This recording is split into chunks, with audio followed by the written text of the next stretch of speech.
Wait for it. Wait for it, and we're live. Hey, all you crazy sci-fi and fantasy fans. It's time for your daily dose of shenanigans over here at the We're here at the Blasphemy Blades Blazers and Blades podcast. podcast. Just a couple of nerdy veterans, a savvy chaos coordinator, and one chief shenanigator geeking out over our science fiction passions and fantastical fantasies. A place where magic is king, the sky is the limit, and space is the place. We are the podcast that puts the fun in dysfunction. So without further ado, we're going to let our guests introduce themselves to our listeners and viewers at home. We have the lady of the yarn, Miss Jenna S. Brown, who sometimes cosplays as Jenna Ray. Hi, guys. I'm Jenna S. Brown. I am the chief shenanigator around here. I'm told it's kind of like a den mother crossed with a cat herder. That's at least what it feels like. And what is it that I do? That's right. I write stuff. I write science fiction, fantasy, urban fantasy, and anything speculative related under the pen name Jenna Ray. I write other things under other pen names, and I'm happy to be here to talk about magic. I like magic. All right, next we have Mr. Kevin Petaway. Hey there, I am Kevin Petway. I write humorous fantasy and humorous sci-fi and humorous horror. Just really can't seem to get the humorous out of it, but I'm trying. Eventually I'll get there. Let's see, I wrote the Misplaced Mercenaries books, which is what most people the 5 or 6 people who know me for. I am very happy to be here and excited to talk about the subject. All right, and next we have the lovely War Mistress herself of War Hamster and War Master fame, Miss Melissa McShane. Hi, I'm Melissa McShane, and I write a lot of different fantasy types under, a lot of different elements and subgenres and things like that, including the lit RPG series War Master. And I like writing about magic, and so I'm really excited to be here to talk about this subject. Outstanding. And finally, we have the lady of many voices and many stories, Miss Terry K. Job. Hello, I'm back again. Terry K. Job, audiobook narrator and novice author. I think I've earned that title by now. And, of course, resident phantom of the podcast. There we go. We gave ourselves names. I'm digging it. All righty. And with that out of the way, we do have the most interesting of all interesting religion questions because I made it up. So, of course, it's good. And I'm so humble. But because this is a panel, we're going to keep it short and simple. But because we're talking about the cost of magic, what one magical ability would you want, Terry? Ooh, breathing underwater. Oh, that's a good one. It would be between that and flight. And I figure if you suddenly lose your power while you're flying, you're screwed. If you suddenly lose your power when you're underwater, depending on how deep you are, you have a chance of surviving. Except for if you're going to get breathing underwater, you probably want like the ability to withstand the pressure so you can have fun and go deep. Potentially. You could loop it all together, I would imagine, if you word it just right. I will say I have gone snorkeling in Florida once. That was amazing. I'd be happy with that. Okay. All right. What about you, Kevin? It occurs to me that I think I answered this question for you once before, so I'm going to change my answer this time. I think this time I'm going to go with it's actually one of my favorite superpowers that I've seen in the comics, but I like it so much and it applies, is just the ability to magically make people like me. Not like control what they do or make them give me money or anything like that. Just to walk up and say hi and immediately be best friends with everybody. I think that would go a long way towards solving a lot of my childhood trauma. I mean, if that made yourself filthy rich, that would make everybody like you, generally speaking. Well, that's true, but I don't think that would be as fun. Popularity spell. Yes. Okay. All right, that'd be an interesting one. What about you, Melissa? I'm going to set aside the, like Kevin says, the superpowers, the psionics, which are where I really would like to have abilities. But if we're talking magic in a more traditional sense, I'm really into magic that makes your life easier, your daily life easier. So I would like to have the ability to mend things magically, just Okay. put things back together and make them new again. You'd And never you need see to buy that, anything new again. well, you see that library behind me. A lot of those books were bought used, and I would love to be able to restore the used books I buy to give them a longer life.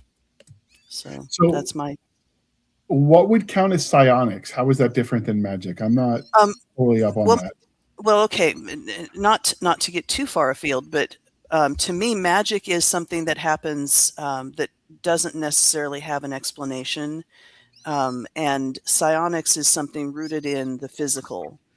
So you have an alteration to yourself that makes you capable of wielding a power that may or may not be considered magical.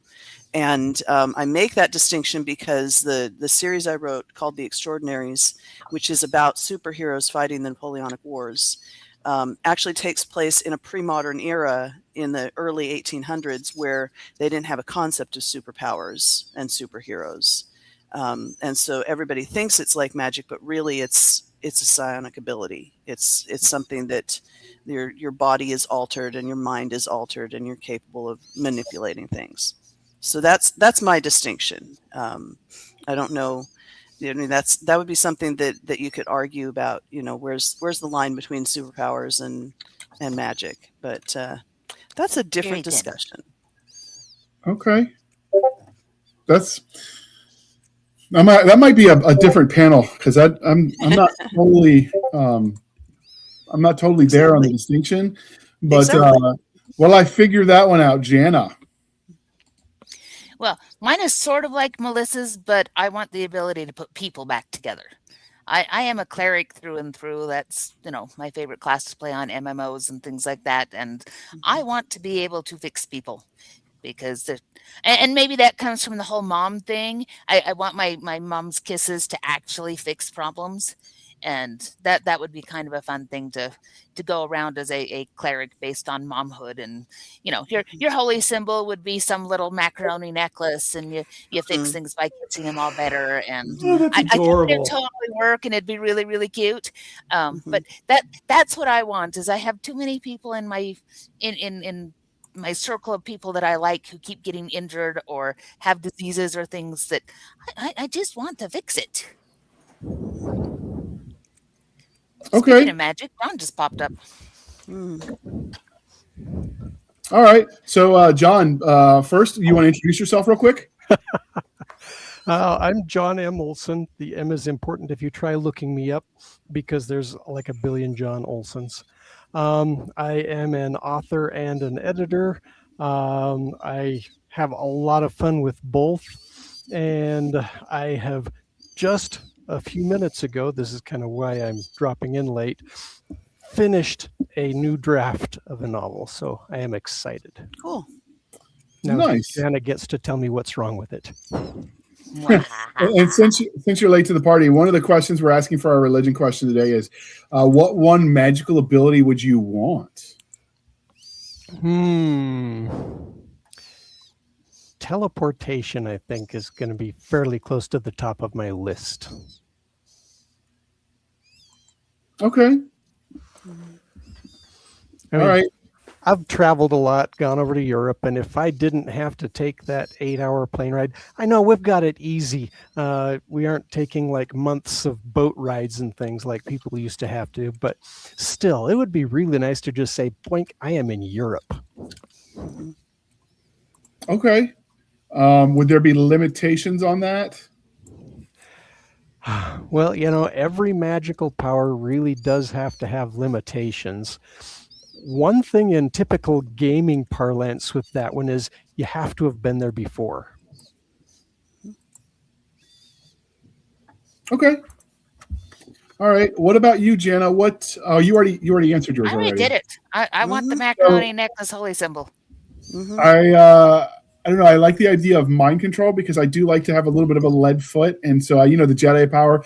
This is not the droids. Like I would never get a speeding ticket again. I would just be speeding.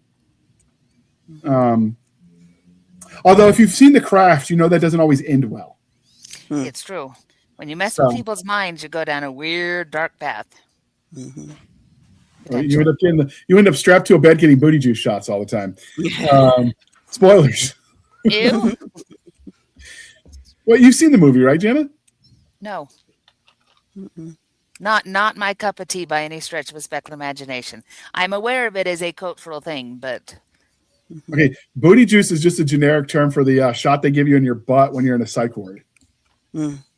I can guess that, yes, but Okay. also still ew. Supposedly, it's supposed to make people not as wild, like it's calming. I don't know what's in it, but just a term. So, all right, with that out of the way, we are civilized human beings here at the Blasters and Blades podcast. We are no longer Knuckle Dragon Troglodytes. So, we ask you, coffee or tea, and what magical creature would you drink it with? Jana. I love my Diet Dr. Pepper, and I would drink that with all sorts of magical creatures, anybody who wanted to come over. But I will admit that the newest thing that has come out that our news did a big thing on it because they had nothing else to talk about. That's all I can imagine. So they were talking about how Mountain Dew now has a dirty Mountain Dew, which is Mountain Dew with a creamy vanilla finish. And because we're crazy, we decided to go ahead and give it a shot. And actually, it's not bad. It is not what I want to drink all the time. It will not replace my Dr. Pepper, but it's kind of like a dreamsicle. It's got Okay. those kind of vibes to it, but a little bit sharper. And so for something to kind of, shake up the caffeine flavors every now and again, I'll keep a bottle in my fridge. Okay. All right. What about you, the lovely Miss Terry? Ooh, I'm going to break the rules and say hot chocolate. And I think I would drink it with a selkie, keeping with the aquatic theme. Oh, Yeah, Okay. just talk about underwater stuff. It'd be great. Go okay. for a swim afterwards. Mm. We'll have to do an underwater podcast one of these days and talk about underwater stuff because it'd be fun. You know what? I will write that down. All right. What about you, Kevin? Okay, so I am once again going to change my answer. Does everybody here know about Propel? It's like a powder that you put in your. Okay, so I was drinking that, and I was drinking a lot of it, and it's kind of expensive. And my wife says, "Nope, no more. You've got to figure out a way to do this cheaper." And so she found a recipe that I could make my own, and you put a bunch of different stuff into it, and I just absolutely love it, and I drink it all the time. But I don't have a name for it, and it's like sort of tart and citrusy flavored, and I've been trying to come up with a name for it. So if anybody can think of a good name, I'm really looking for that, and I would share it with a fairy, because after we got done drinking, then I would get sprinkled with fairy dust, and then we go flying, and that I think would be the bomb.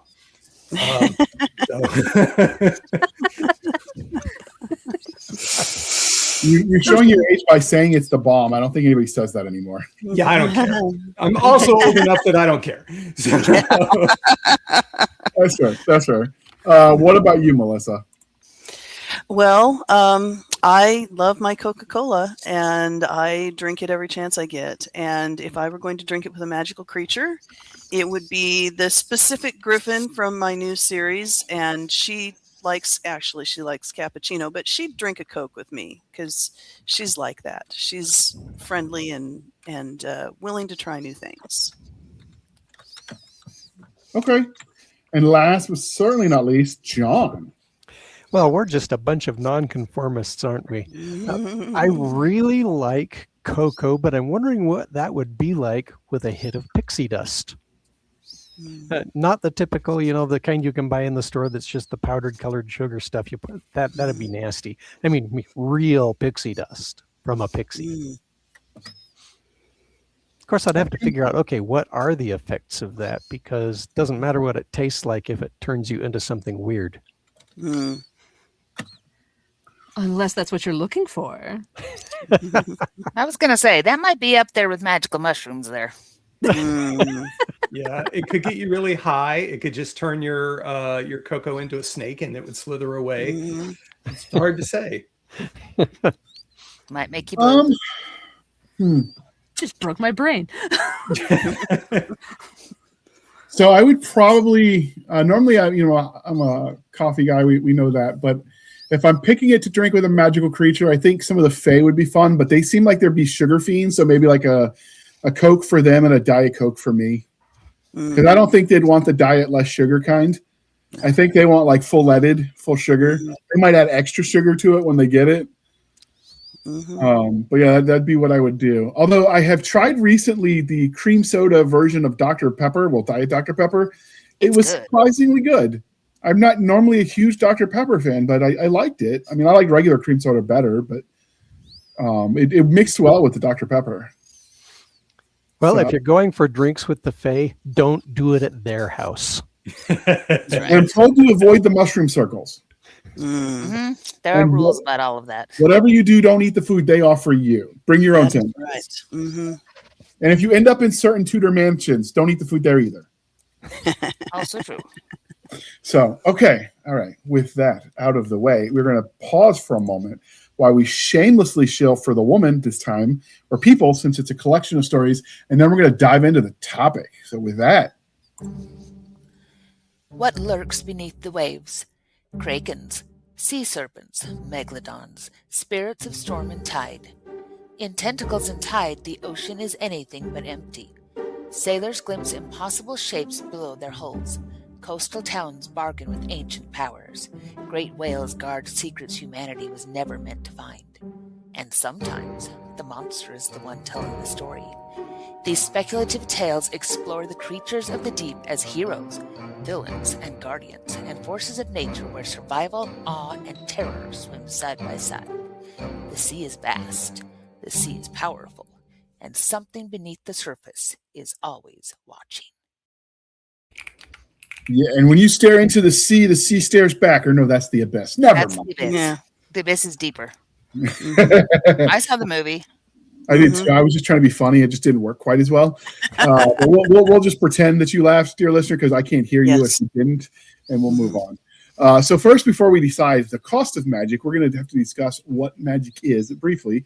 So we define our terms here. Magic is defined, and this one I just used a Google search, and this is what the Google AI engine, whatever powers Google these days, came up with. Is defined as the use of ritual spells. Gemini, there we go. The magic is defined as the use of ritual spells or techniques believed to influence natural or supernatural forces, or the art of performing illusions for entertainment. That worked for a definition of magic for everybody.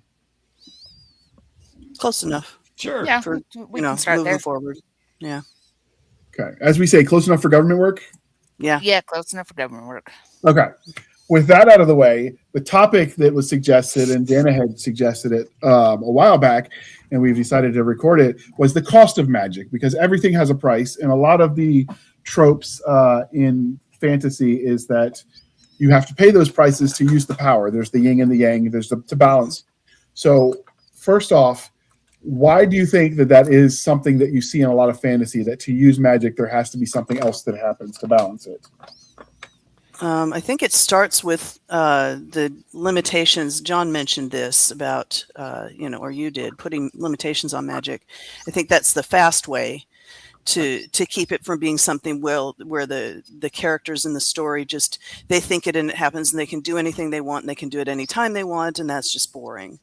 So I think it starts with that. I think it goes further than that, but I think that's the beginning, is the need to limit the abilities of somebody who might otherwise be completely invulnerable or omnipotent or whatever.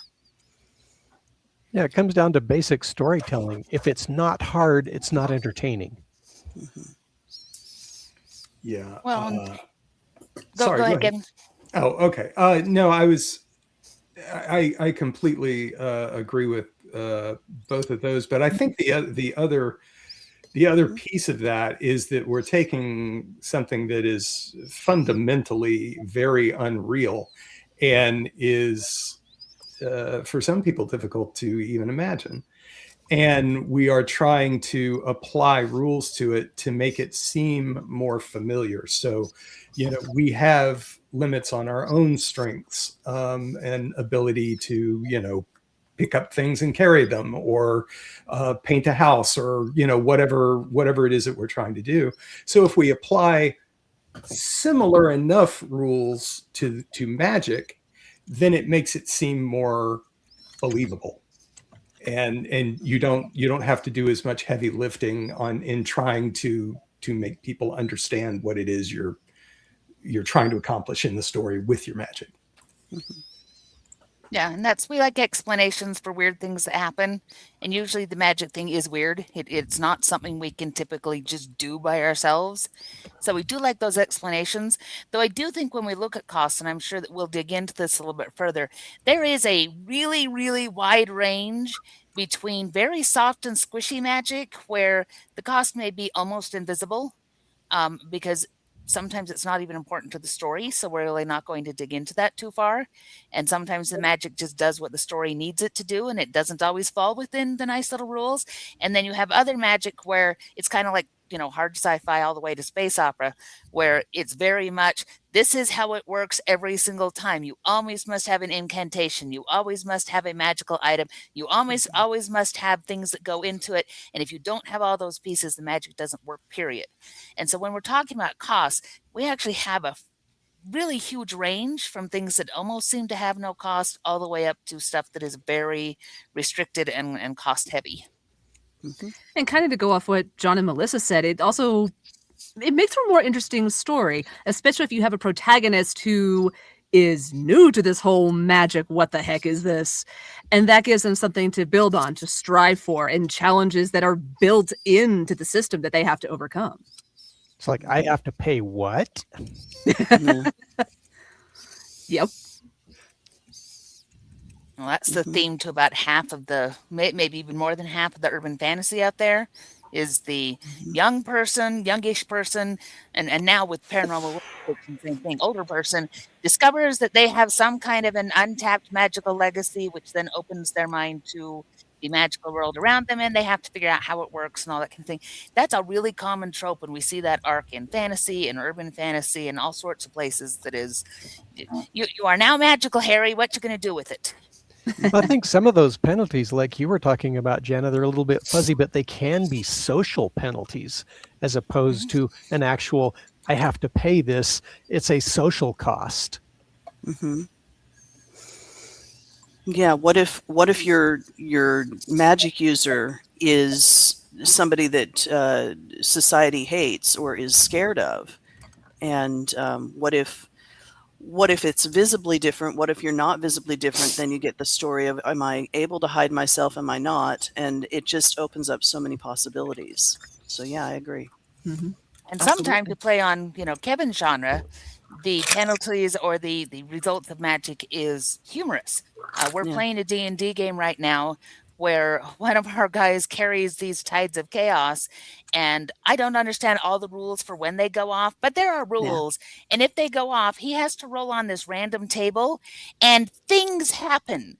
And those things are a wide range of things. He's currently blue and about 4 inches taller than he used to be. And occasionally things have exploded. And so it can be dangerous to be, he'll say, I'm carrying tides, and we all step several feet away from him because we don't know when it's going to go off, and we don't know how bad it's going to be. And Could be that a fireball. that can be a humorous way to take that cost of magic, is that he can do all these magical things, but it does build up, and sooner or later it's going to go off, and you don't know what's going to happen when it does. Yeah. I like the idea of a literal cost of magic, like how much does it cost to do magic, and it's, $1.75. Yeah.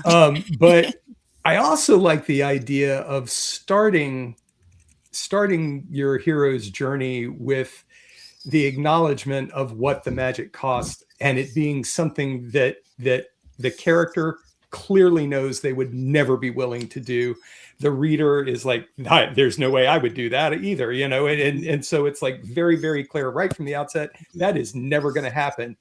And then building towards a situation where suddenly that cost doesn't seem so bad. Mhm. And then of course you meet the bad guy who's been doing it for 100 years. Mhm. Yeah, just you could easily build a book just around the cost. Mhm. Yeah. Well, and again, in D&D, we get a lot of that when you're doing game systems, and it is a way to keep people from just magically doing the thing all the time. But even there, it depends on your DM and how much they enforce those costs. And like we have DMs that say, okay, if it's something like, say, resurrection, the rules there are a certain amount of diamond dust or a certain amount of, depending on your system, something that is rare and hard to find. And because resurrection is a really big thing to do, they really enforce the cost. Whereas technically, according to the rules, in order to do a minor spell, you might need a pinch of dust. You might need a this, that, and the other. And so there's a lot of hand waving that goes, I maybe don't want to dig into every single time that they do this, they pull out a pinch of dust and they say the words. So sometimes we see some of it glossed over until it's something that the effect is big, therefore the cost is big, and then delving into that cost is interesting. So you see that in the media, whether it's a game or a book or whatever it may be. That is something you see more like in lit RPG now too. That where that cost, whatever that cost is, becomes part of the story. Yeah. I like that. The quest to find the thing to do the spell that is Yeah. Yes. That fixes the and what yes, that what fixes Janice the said, what Janice said about being interesting, I think that's really important, because when you're talking about a story, it may not be interesting to say, okay, we spent 2 chapters trying to find the rare cricket breed that I needed to build my jump spell. You know, that may be boring. So I think you want to build into your story something that will keep it interesting and keep it reasonable and keep it from being trivial. You know, we don't want magic to be even the magic that has a low cost and is pretty much everywhere shouldn't be trivialized, because if it is, then you know, what is the point? You might as well have it be technology. kind of opens up the idea of what is the cost of writing magic? Where's the balance of not making it boring, but not trivializing it, like you said? Right. Yeah. Well, and sometimes that's we see this in a lot of different medias where you introduce the first time, this is what I have to do the first time. And then after that, you can say, you know, and they reached into their little booklet of spells. There's a bunch of them that have a, you know, you've got a written component and then you destroy that in some way. It's consumed in the spell. And you explain that the first time, that this is how they get the little booklet. This is how they fill it out in the morning, or how they have to sit down at their desk and do that. Dan Willis, I'm reading his Arcane Files, and they have these glyphs that they have to draw and everything. And then in order to make the spell go, you light it on fire. So you can only have as many spells as you have these little glyph markers for. And he explains in detail one of the early times how it's created and how it's imbued and all that kind of thing. And then after that, unless something is different, he just says, you know, and he reaches in and pulls the thing and lights it on fire, and then things happen. So it's also, sometimes we explain the cost once, or we explain it in detail once, and then after that, unless it's something different, we can just say, yeah, that's how that happens. Yeah, because that's the interesting thing, and they already know, you know, you can do that with a lot of things that are different, not just magical spells, but magical items or magical creatures who have, you know, these magical abilities. We want to know how it works the first time, but we're okay with saying, and then they did X all the other times. I remember Robert Lynn Asprin had a piece of advice on creating interesting magical characters that did not overbalance the story, and he didn't do it with the cost. He said you start them out really weak and you never let them get any stronger. And so the actual cost of what they were doing was kind of immaterial. And so we're sort of defining our term by the lack of it. They just couldn't do much. They had magical powers. They could do magical stuff. And it was, it was fun and interesting. And they would come up with clever ways to use it. But it was never anything that was going to, overbalance what he was trying to accomplish. Yeah, it's like I've seen lists that people have made of stupid magical powers. Like, I have the ability to always show up late. Okay. But then you have to find clever ways of using those bizarre little powers that aren't supposed to be powerful. And that synergy is where the stories get interesting, because you can find things where that one little thing is exactly what you need for the story. Yeah. Well, Brandon Sanderson did that with the Alcatraz books and the Smedry talents, where they were not just odd and strange, but actively detrimental, and yet you would find ways to make them work and make the story interesting. And it's like you say, that's where the story, the synergy between what we have to deal with and what we're going to make it do for us makes those stories interesting and funny. I think it's really effective. Yeah, so the cost might be that weakness in itself. Yeah. Mm-hmm. Well, and another way that it can get interesting is sometimes we deal with races, various fantasy races, creatures, and that kind of thing, and they have certain things that are inherent magic. And so it is part of being this race or this creature allows you to do blah. Mm-hmm. And that's a different thing because it doesn't have the same cost as, say, if that same creature was to learn magic, that might be completely different. So they go, well, here's a thing that simply because I am this, the magic works. And then maybe the cost there is getting tired, or that you can only do it so often, or this, that, and the other, where another magic that they're learning, they could continue to expand on in a different way. So we can have lots of different kinds of magic, and you can have multiple different magics in one being and have different costs that are associated with it depending on where that magic comes from. Yeah, in that arena, genies are really hard to explain. Well, they've got curses going on. There's a lot of things, and again, that's what do you want to do with the story? Are Jinn born, or are they created? Do they come from another plane? And as you look at all those different things, then that explains some of the cost of their magic. Because if they come from another plane, what we consider magic may not be. Mm-hmm. Because there's a lot of things that maybe we do as human beings that if you were to put us in front of something else, they'd go, ooh, those magical creatures that can, for example, we are endothermic. We're hot all the time. And so if human beings were to show up on a planet or a realm where that was not the case, the fact that you're hot all the time might be considered a magical power, but it's not like we do anything to get it. That's just part of how our bodies work. So it's also how different creatures look at something and say, this is magic and this is normal. I'm not sure JR is aware of what he's unleashed by giving us this topic. I'm having fun just listening. The best panels are the ones where I can just mute and listen because I don't have the prompt. So do you guys think it reads better from like a storyteller and story consumer point of view when the cost is upon the item? So like, you have to gather X widgets and do the thing and they're gone when you're done, which, Jana had mentioned where you're looking for the special kind of cricket or whatever. Or do you like them better when the cost is upon the actual caster of the spell? I think it works both ways. Personally, I prefer it when the person is the one taking the hit. I have been sitting here trying to remember. I was at a con 30 plus years ago where Orson Scott Card built a magic system from scratch and from the input of the audience, and it was brilliant. And I remember it had something to do with blood.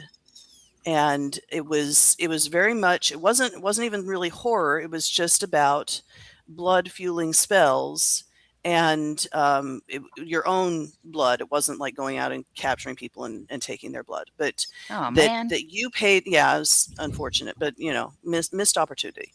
But the idea that you were the one paying the price, so the magic was limited both by what you were capable of and what you were willing to give. And so to me, that's interesting. I mean, I really do like it in any case. I also like the ones where they have to have objects and it's creative. Terry Pratchett did this with Shambles in the Tiffany Aching books, where the witch would go and just put whatever she felt inspired to do into this magical construction, and that was really fun. So even though I say I'm more moved by the kind where it's you paying the price, I really think that depending on the skill of the writer and the ingenuity of the writer, any of those things can be really interesting. Yeah.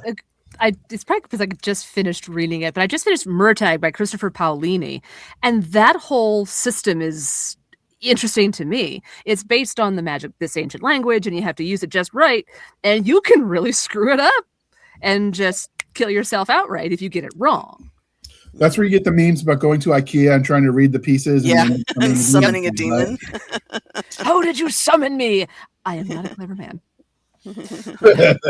I have no idea. Yeah, I think that wanted can to buy a shelf. I think that can very easily go both ways. It just depends on the story that you want to write. In Mercenaries, I have 3 different systems of magic, and for 4 of the books, the magic is very much personal cost, you know.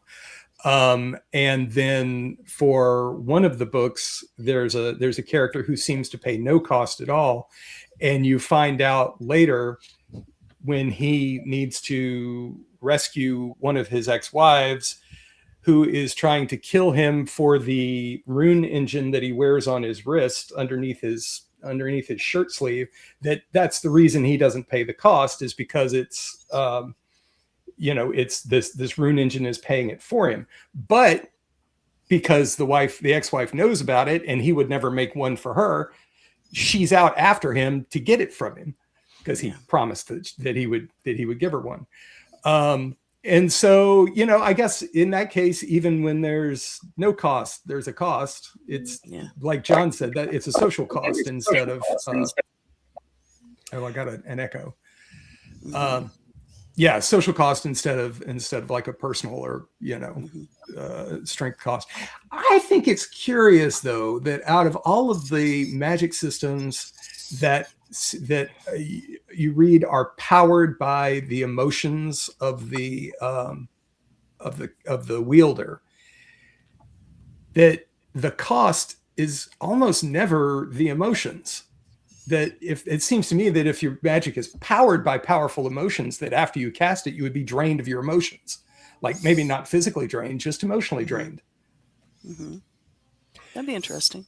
Yeah, it also seems like if you've got the personal cost, that's going to be easier to tie into a personal story arc, how that character develops as he explores that cost.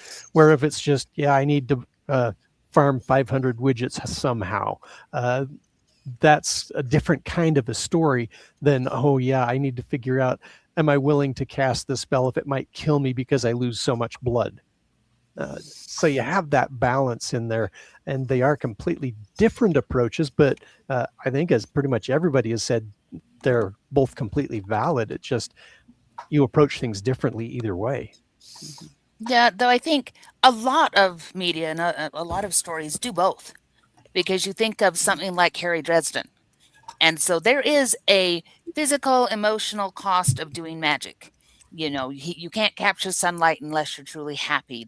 You have to put your effort into it, and if you cast too much magic, then you fall over and you black out because it takes that little piece of you. It can take life force, it can take all those things.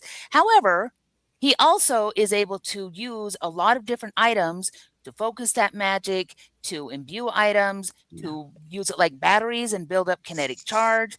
And the whole process, and we see this with wizards a lot, with wizards and that kind of thing, that whole process of how you work with your focus, with those various items and the emotional personal costs, they really, really go together. And that can build to the point that, spoiler here, guys. So for those who are reading Harry Dresden, cover your ears or whatever, at a certain point, when he breaks his rod, that he uses for making fireballs, it's almost painful to read because he's had it since the very beginning of the series, and things are going on and this stuff happens, and when that focus breaks, it's almost become its own character because that's such an important thing to him, and it's how he controls his magic, and then going through and saying, well, how do we rebuild this? And you see similar things in Harry Potter. The wand that he carries is really important.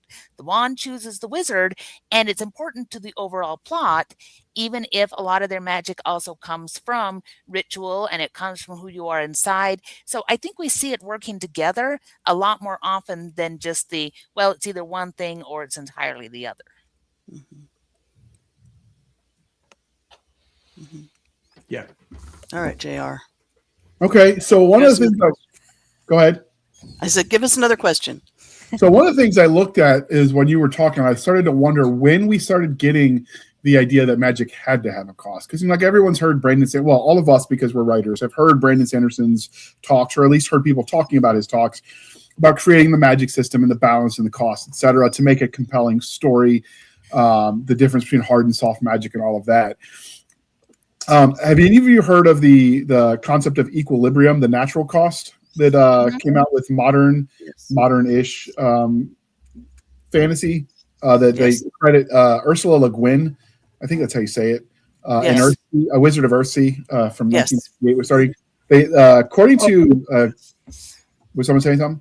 No, it popped into my head what you were talking about. Sorry. Go ahead. So modern, according to this little deep dive I did, modern literature changed magic from the previous religious connotation, where it was either magic was divine, so you were borrowing it, so there was a cost for that trade, or it was from the devil. Thus, you had the Faustian bargain, which if you're familiar, if you took high school English, you read the Faustian bargain. So that's when we started seeing the evolution to the cost more natural. Removed from moral implications. I thought it was kind of interesting. Have you guys seen that evolve more than just the basic balancing of the metaphorical scales that you started to see with Ursula Le Guin in 1968? I've seen some examples where the magician is actively pulling power from the earth and leaving it dead and scorched, and drawing on that, and then eventually they have to pay the cost because they're sort of deferring what that price is, because the earth is what's paying it, not them. I'm trying to remember where I read this, but it's been a while. So I looked it up. They're classifying the Google, when I did a quick search, is classifying magic in 3 phases. You have phase 1, which was the evolving cost of magic, would be the moral cost, the pact, folklore, and myth. So divine favor, which we mentioned, where you're borrowing it or stealing it from the gods, or you're making a pact with the devil in Faust. Then you got with Ursula Le Guin in modern, 1968 onward, the natural cost, the equilibrium. But then you also have the structural cost, what they're calling hard magic, which they're crediting Brandon Sanderson and modern RPG gaming with creating. So Dungeons and Dragons in 74, Full Metal Alchemist in 01, and then Brandon Sanderson's Laws of Magic are the 3 ways they break it down, which I just thought was interesting because, normally it's not.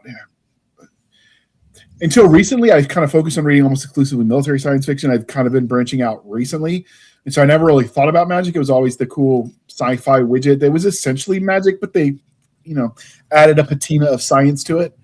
But so I was thinking about taking something unreal and making it sound believable that it's unreal. It's just been fascinating, which is why we're doing the panel.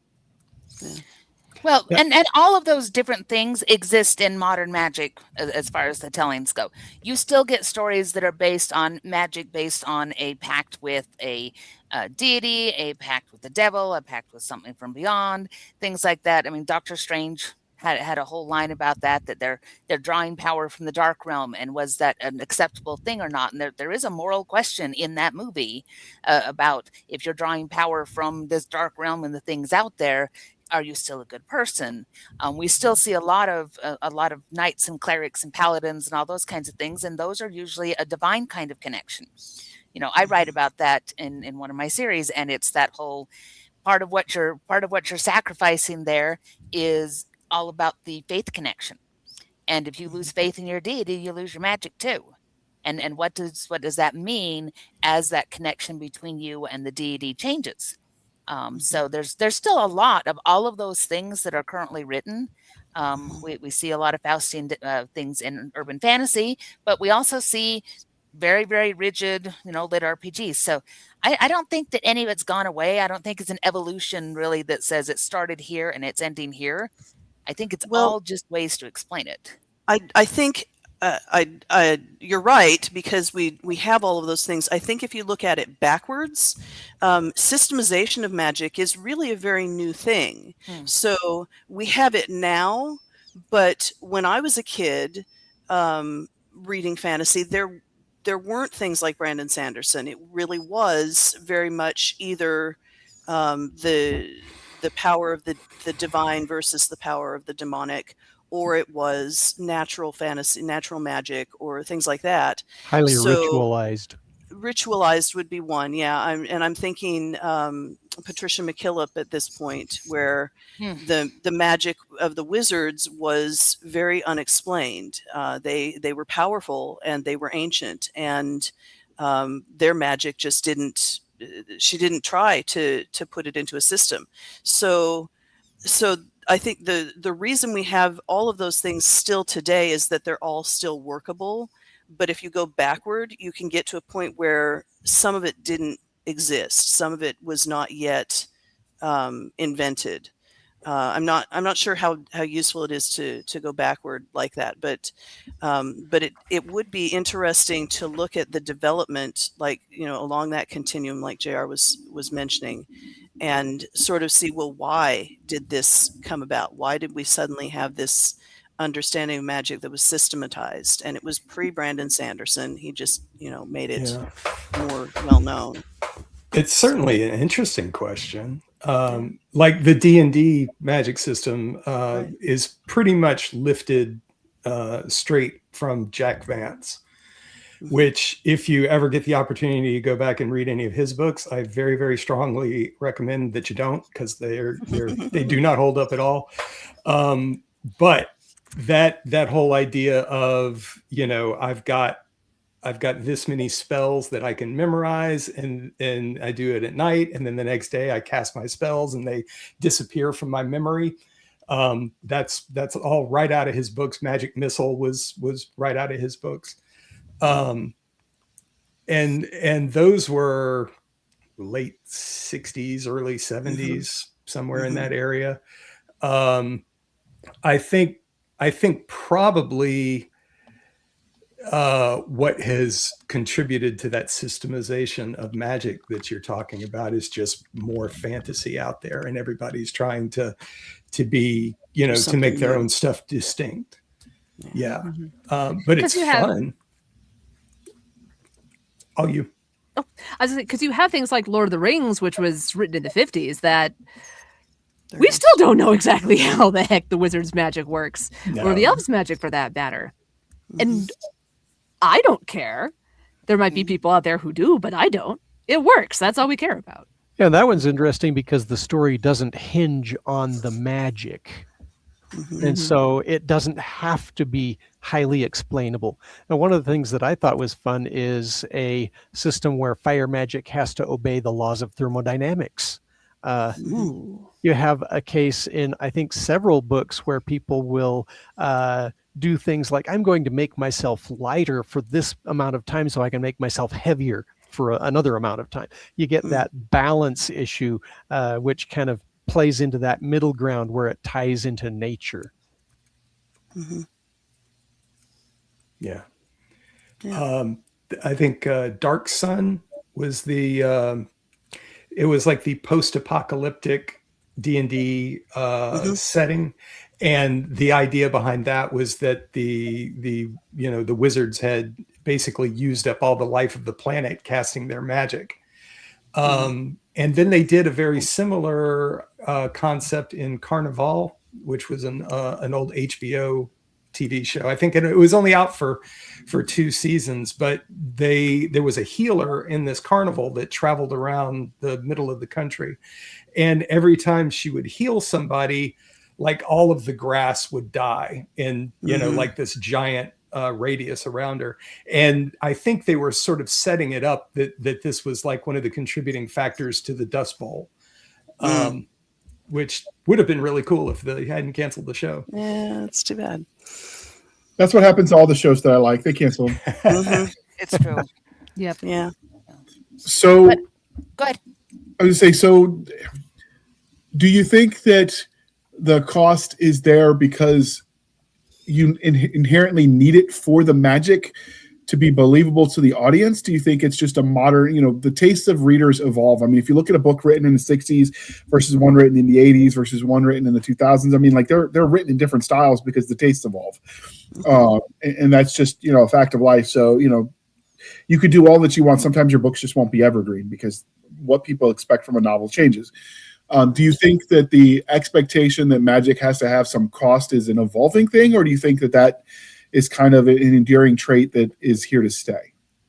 I think there are clever things people are going to discover on approaching it differently, but I think the idea of a cost is a fairly strong universal principle behind it in almost everything. Like Gandalf, how does that work? Yeah, who knows? But I think for most of magic that's written about, the cost may have evolved over time in how it's addressed, but it seems like it's kind of been growing as a stronger concept over time. I think we're now, as modern readers, we expect it, and I think it's also something. Not only do we expect it, but we expect it to be interesting. So we want a magic system or a magic creature or a magic person to be able to show us what happens when I use this magic and it goes wrong. What happens if I use this magic too much?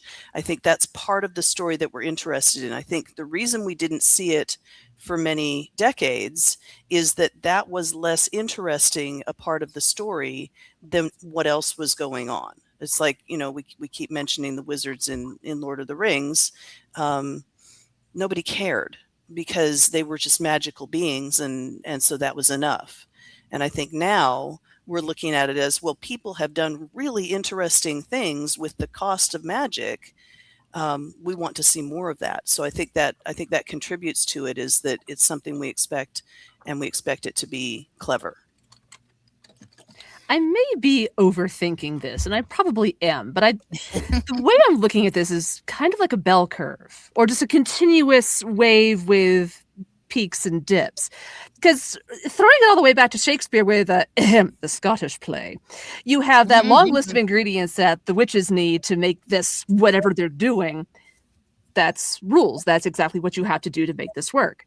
Then you have a lot of stuff happened in the middle, probably, but getting back to the Tolkien era, you have it just works.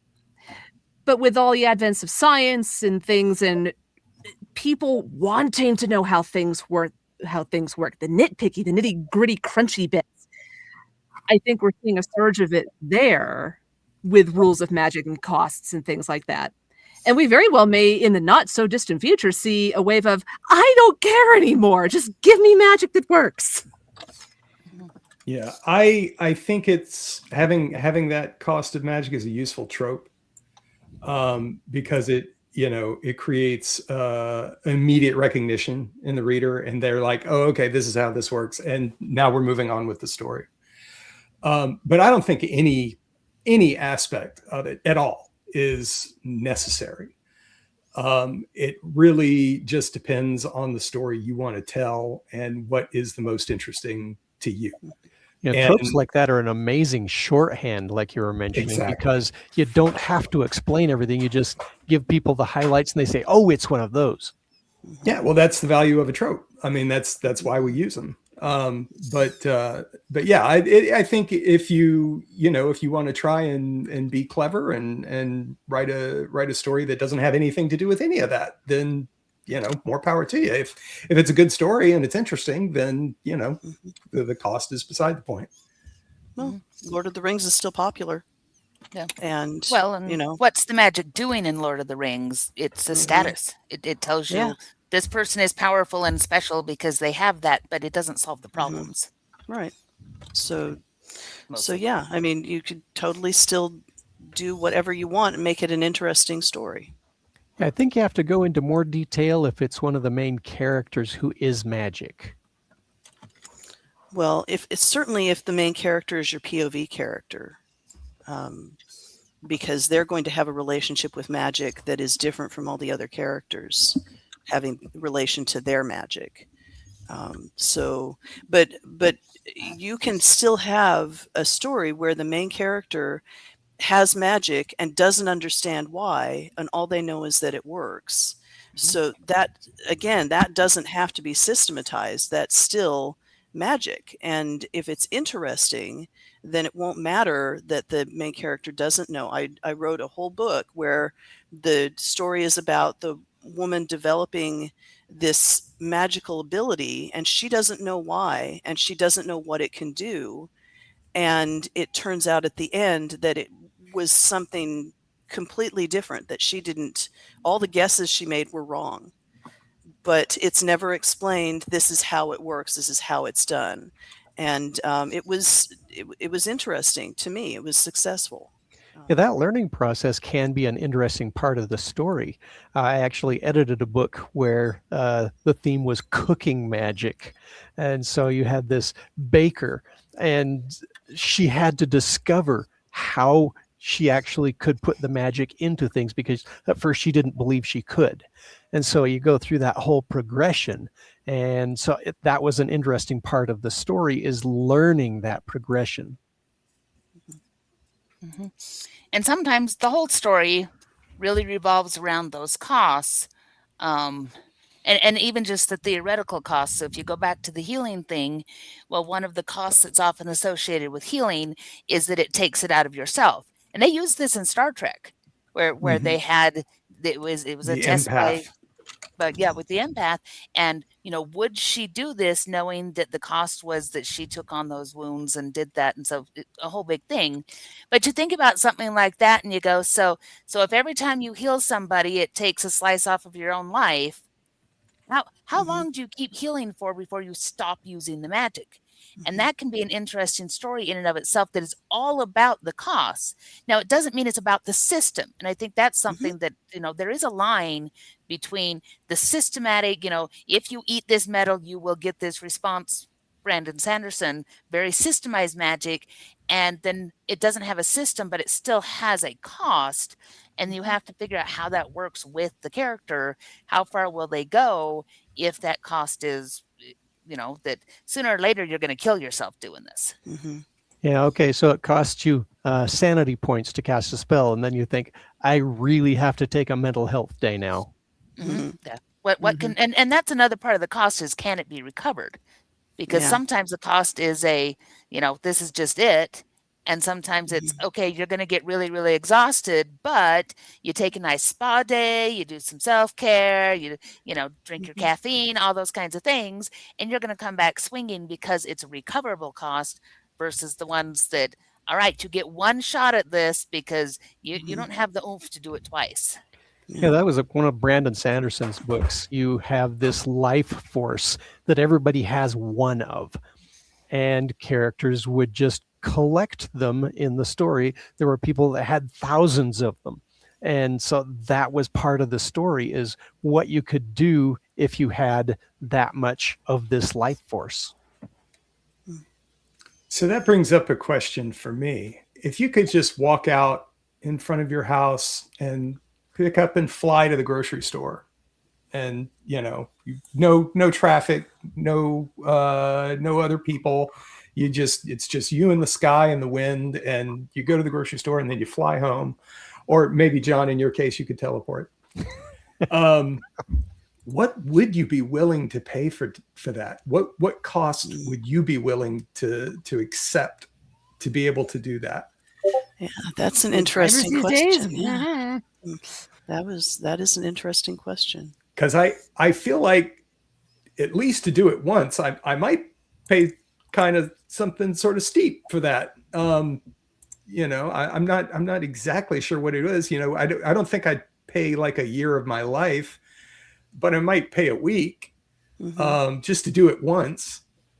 And then, of course, when I'm on my deathbed, I'd be like, God damn it, I wish I hadn't done that. But yeah, it'd be too late by then. That's future Kevin's problem. And often that sort of bargain is associated with evil creatures, like, in The Little Mermaid, Ursula, charging people, you just give me this much and it won't cost you much, but you get all these things, and then when you can't pay, then you lose everything. So that's interesting because then the question is, what if it was neutral? What if it wasn't a matter of making a bargain with something dangerous and evil? What if it was something you could just swap out? Maybe that's the stuff of science fiction. You go down to the magic barn and trade your eyesight for X-ray vision or something like that. Yeah. But that becomes almost transhumanistic at that point. Yeah, exactly. I'm just wondering if that's I trade my dog who loves me for a cat who hates me. Oh. Yeah, I don't think so. Yeah, Maybe that's one of the costs of magic. So you have to live with a cat. Oh no! Hey, I have Hey, two cats, hey. and my cats are wonderful. My cats are great. They're a little amoral, but they're cats. What cat isn't amoral? Exactly, that's the cat thing. Comes with the territory. Anyway, so yeah, I think that's a really good question, Kevin. I think that would be something to consider, and now I'm thinking about how I can use that in a book. I will consider more. Well, we're already at an hour, and I still had 3 discussion points I didn't have time to get to because you guys just were going and going and going. So it seems like we're going to have to do a round 2 of this, Cost of Magic Panel 2, that I'm going to have to get on the books for next month. And we'll get the same crew back together to do that one. But as we bring this to a close, is there any closing thoughts that anyone has before we wrap this up so we can keep us on track? Well, I think there's just so many ways of approaching it. That's why we just took it and ran with it and has so much to talk about. The variety is one of the things that makes it such a fascinating topic. So many different ways of doing it, and everybody likes to take their own spin at it. Mm-hmm. And I like the idea that the limitations can be widely varied. If you have really low level magic, like basic, it's powering your locomotives, it's doing very, very low level common magic, then the limitation would be you can't do very many things with it, as opposed to there's a cost to it, but that's the cost. And I think that's a different kind of cost than if you're paying, with your life force, your blood. But I think that's part of what makes it interesting, is that it is so varied that you don't just have, okay, everybody uses the magic and they just get tired and then they wake up later and they're refreshed again. It's all very different. And I think I like that about the fact of there being a cost to magic. Yeah, I'm thinking about the idea of the really stupid superpowers or magic powers. Like I remember, I think my favorite was the ability to recaffeinate decaffeinated drinks. Oh, but nice. But now I'm thinking about how many different ways you could come up with of creating a cost. Like just, and maybe that is your magic system, is that either it's completely random each time, or it's just different for each different person. So like somebody who's like a really powerful wizard is somebody who has their cost is, I don't know, maybe they lose a little bit of a tensile strength in one of their toenails, or something like that. Whereas somebody else, they try and lift a jelly bean and all of their blood turns to fire. So yeah, I mean, now I think I'm going to have to sit around and make lists of that now. I kind of can't wait to play with that. That'll be fun. Yeah, I agree. It's being able to have fun playing with the variety of it. Of the 3 worlds I kind of dabble in my own head, one is very loosey-goosey with magic. You have to focus and kind of understand what it's supposed to do. One is very D&D based. You have components, you have verbal stuff. And the third one is also component based, but different things work differently for different people. So it's very much you have to figure out what works for you, but you still need something to do it. Okay. Jana, closing thoughts? Just keep it interesting. That's we talk about the specifics of the cost, but if you're creating stories, look for what's most interesting. And as readers, we know that what you want is a really, really good story, or consumers of whatever kind of media. And so I think that always has to be the goal, as much fun as it is to deconstruct it. Also, just enjoy your magic. All right. Well, at this point of the podcast, dear listener, this is where I remind you to please be kind and speak your mind on the reviewing platforms. Your reviews help the right readers find the right books. So do your part. It really does make a difference. And with that, we're going to ask our guest where we can find them on the wild, wild interwebs. And if they have done so, what's what magic stories have they written? So starting with Jana, where can we find you and what magic story have you written? If you can only pick one of yours, which one? All right, skip me for just a second because I'm counting. This is the magic of crochet, is that I'm going in rounds and I've got to get to 20 and I'm only at 12. And if I lose count, I'm going to cry. So do somebody else and then come back to me. All right, Terry. You can find me on the Book of Faces most of the time, or on my Amazon page. And you know what? I'm going to go back to the ad that we did earlier. My story in Tentacles and Tides. Very One of my favorite magical stories I've done so far. All righty. And we've got your links in the show notes. So if you want to check her out and you don't remember what she just said, they will be there. You could just click the link and follow the little icons. That will help. Boop, and you're there. All right. What about you, Kevin? Have you written any magic that you want to, your favorite so far? And then where can we find you? Yeah. So you can find me at my website, which is kevinpetway.com. Also on Amazon and, all of the places that you can get books. I think my favorite, my favorite one is the Wrong Way books, which is it's a trilogy about a young woman who rescues a pair of gods and has to take them home. And so there is magic there. There's sorcerers and there's gods and there's magical creatures. And I worked to make them all fit into cohesive magic systems of their own. And the most fun was how they interrelate. That was fun. Oh, and just really, really quick. I know we're running late. I just want to say how much fun this has been. You guys are fantastic. I have really enjoyed visiting with you and just sitting down and talking. This has been a blast. And I will shut up now and let them close it over.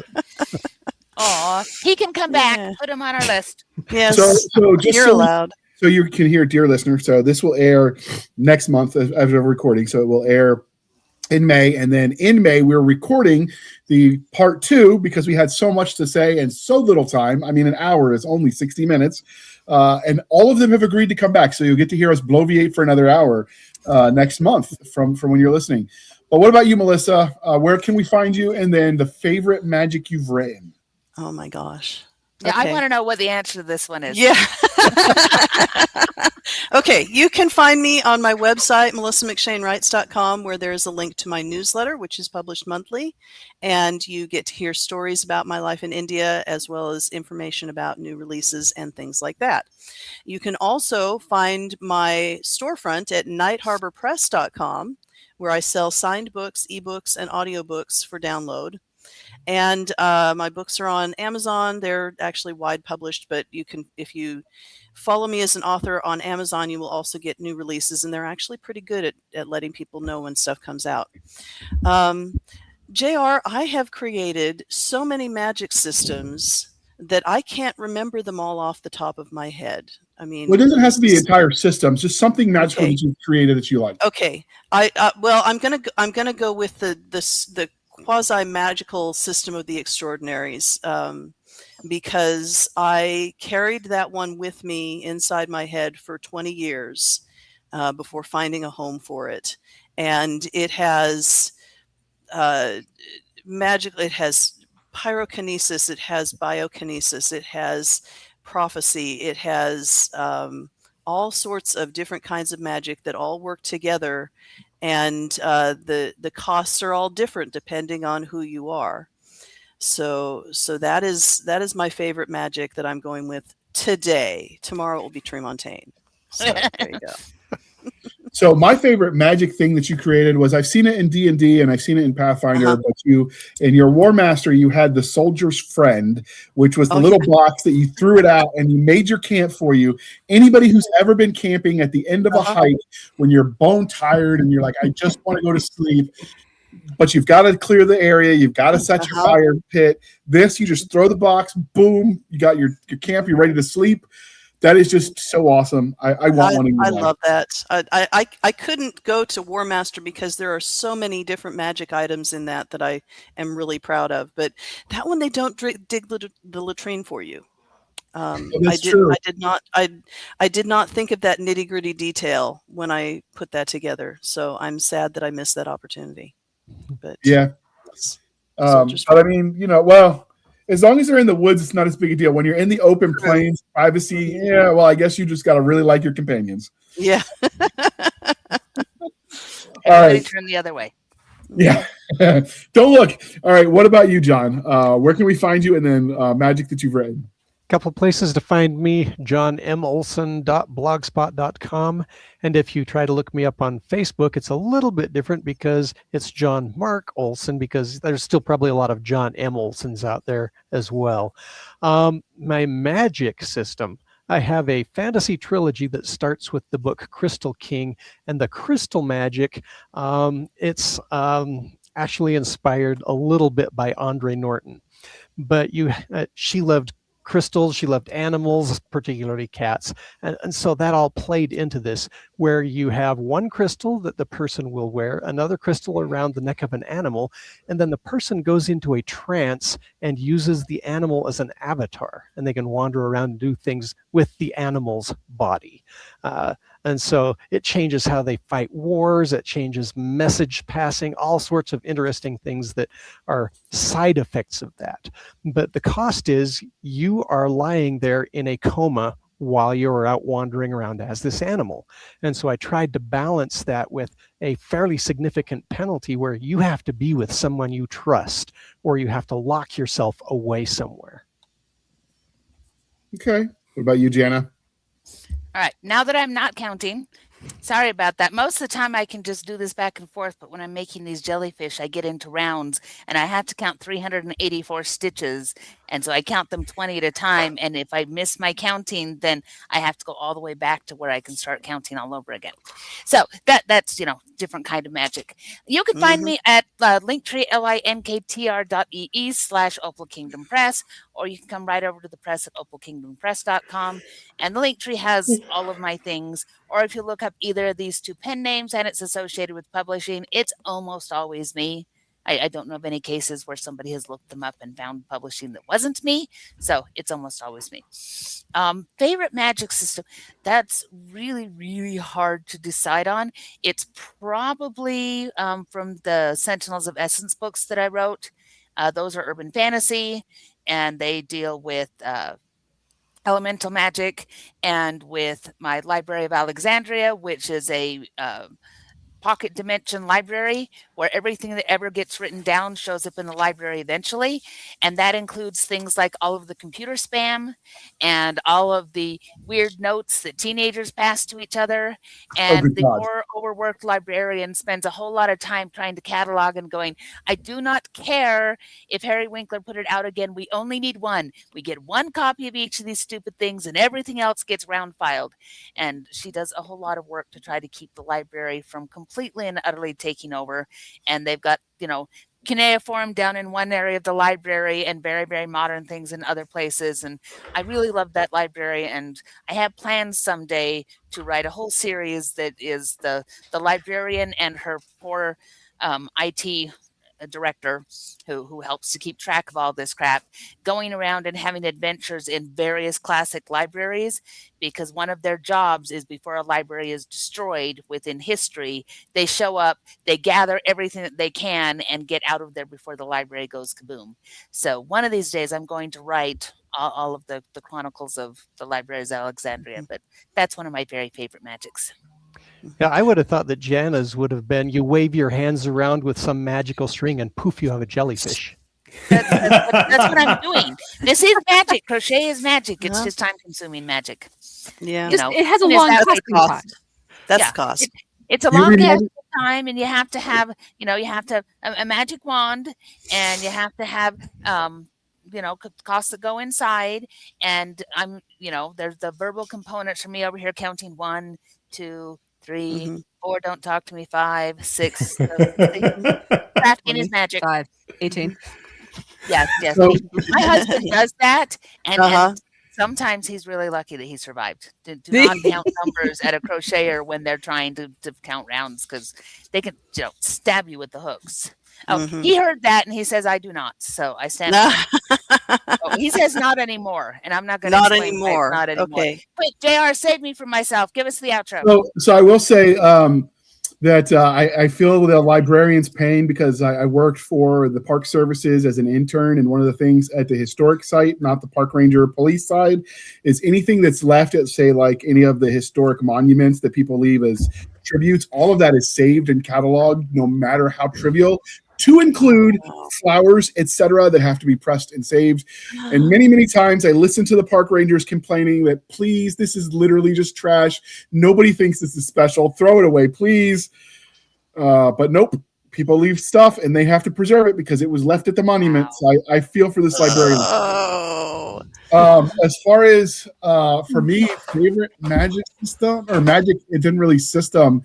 Both of them haven't come out yet. I'm working on the theme that was the series I was writing when James Ward passed away. But I wrote a scene of magic that happened in Duat at the time of judging in Egyptian pantheon lore, where I mixed that with Christianity. So they had to mesh because the military unit had people of all faiths and things happened. And that was a lot of fun because I got to play with all kinds of beliefs in magic and stuff. And then I don't want to spoil too much because the other one was for Jana's extraordinary anthology series for Sand and Storm one. But I like Egypt lore, which is why I love Stargate. And I wrote one there about the avatars of the gods, where they're like humanoid with like the animal heads and various. Those are a lot of fun to play with. And they are considered magical constructs. So ergo magic. Okay. So with Sounds that, we appreciate that you all came on. Dear listener, you can find us on our Linktree, linktr.ee, Linktree/Blasters and Blades Podcast. Again, Linktree/Blasters and Blades Podcast, where we link to all the things: the BitChute, the YouTube, the Rumble, the TikTok, the Twitters, the Spotify, the Discord, and the Substack. We've got our Blasters and Blades Facebook group and Facebook page. You can email us at blastersandbladespodcast@gmail.com for professional purposes only, people. Again, blastersandbladespodcast@gmail.com. Save the shenanigans from our Stabby Stab over there on the Instagram, the Twitter, and the email. You can support the show by going to buymeacoffee.com/author J.R. Hanley. Again, buymeacoffee.com/author J.R. Hanley. Be sure to put in the comment section that is for the podcast, and I promise I will keep my co-hosts duly caffeinated. They will drink that coffee, brand coffee, tea, and hot chocolate until they get high on their own supply. If you want some of that gorgeous, delicious, wonderful caffeinated stuff, you can click the link in the show notes. The discount code is Podcast Grunts. You get 10% off. We get a little bit of a kickback. It's a win-win, people. And with that, I would like to thank you for spending some of your precious time with us. For my crazy co-host, I am J.R. Hanley, and this was the Blasters and Blades Podcast. We'll be back next week at the same time, where we'll indulge our love of nerd culture, cheesy jokes, and all things that go boom. With that, we're out. Thanks, everybody, for coming on.